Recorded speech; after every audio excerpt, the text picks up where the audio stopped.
Level 8. The Cartel Chemist.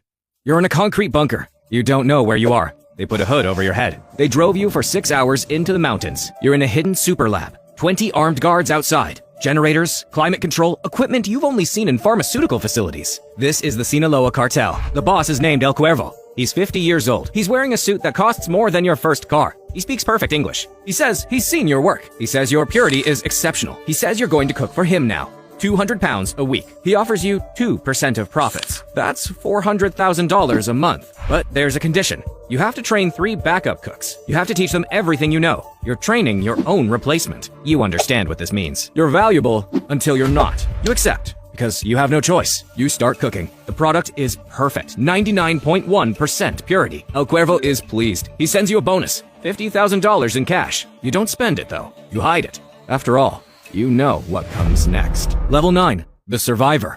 It's Tuesday. You're in the lab. You hear the explosions, RPGs. The walls shake. Concrete dust falls from the ceiling. You hear machine guns, 50 caliber rounds punching through the walls. A rival cartel, the Baja Federation.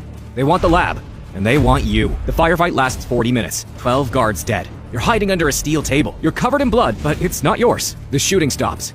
El Cuervo's men drag you out. They throw you into an armored truck, and they drive. You're evacuated to a safe house in Guadalajara. El Cuervo is there. He's calm. He pours himself a drink. He tells you that you're too important to risk. He tells you that you're moving to a more secure location. He tells you that you'll have 24-hour security. You realize what's happening. You're not an employee anymore. You're an asset. You're a prisoner. You can't leave. You can't run. You're too valuable. You sleep in a bedroom with bars on the windows. There are guards outside your door. You're making $400,000 a month.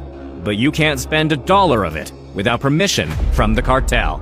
Level 10. The Poisoned Executive. 6 months pass. You propose a new distribution method.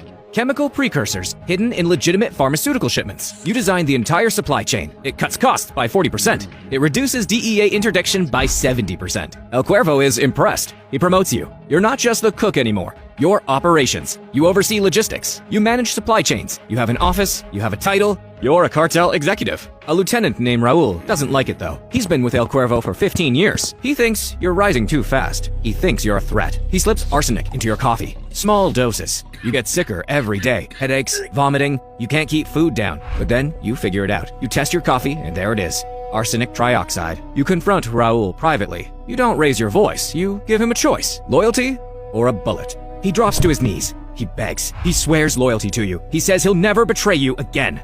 You shake his hand. You forgive him. You pour him a cup of coffee. He drinks it, and you watch. He doesn't know that the coffee is laced with ricin. It takes 3 days. He dies in a hospital. The doctors say it's organ failure. Well,